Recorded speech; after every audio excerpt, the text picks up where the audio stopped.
New Japanese emperor looks to match father, when Crown Prince Naruhito on Wednesday becomes, by official Japanese count, the 126th person to occupy the Chrysanthemum Throne since 660 BC. He will be ceremonially armed with the glittering, ancient imperial regalia of sword and jewels.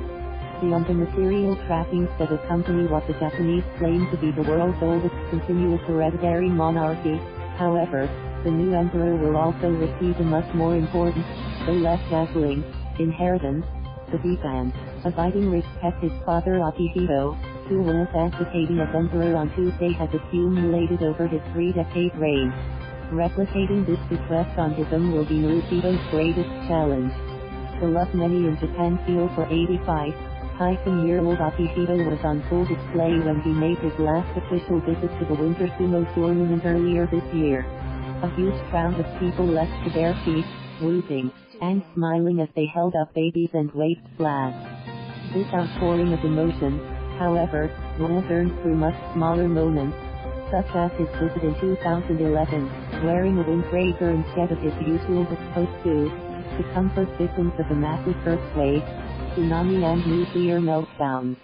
Entering a Tokyo shelter where evacuees were living, he knelt on the wooden floor and listened to the stories of survival and devastation. "I feel grateful, and it has given me strength," one evacuee told reporters after the visit. Akihito has no political power under the postwar constitution, and his official duties are heavy on photos, ceremonial visits and foreign trips. His every public news stage managed by an aggressive and controlling Imperial Household Agency. Yes, through his dogged outreach to his subjects in Japan, and his expressions of remorse to people in parts of Asia where his father's troops once rampaged, he has redefined the role of emperor and, in the process, made himself much more popular than any elected politician. Akihito is leaving some big shoes to fill for Naruhito, said Jeff Kingston, Director of Asian Studies at Temple University in Japan. Akihito has opened the door, and Naruhito seems well placed to continue the work. The problem is you have to earn the moral authority, you're not given it. Since Akihito took the throne after the death of his father, Hirohito, in 1989, his rule has in many ways been an attempt to come to terms with his father's much darker legacy. Hirohito spent the first part of his long reign revered as a divinity. He ruled the next 4 decades stripped of his former powers, a less than enthusiastic figurehead who seemed at times bewildered by an economic boom that transformed Japan into a global force by the 80s. Akihito's abdication, planned since at least 2016, will ensure a smoother succession for Naruhito. But it's his blueprint for how to be a successful figurehead emperor that may be his best gift to his son. Emperor worship before the war was largely imposed by militaristic governments, but Akihito won over the public on his own. It has seemed, at times, like he has been on one long tour, ministering to his subjects time and again after a string of natural disasters, of which Japan is a global leader, and championing, among others, leprosy patients, the elderly and the disabled. And he has visited World War II battle sites, including Okinawa and the Pacific island of Satan, to pray to the dead on both sides and express his remorse for the war. A parade of more cautious, little-loved political leaders, by contrast, has tended to shy away from addressing the historical scars that can seem as fresh to Japan's wartime victims in China and Korea, for instance, as they were when the war ended in 1945. Naruhito's struggle will be to now try to make the same connections his father mastered over the decades. It will take work. For while there is strong public support for the imperial institution, it is not universally loved.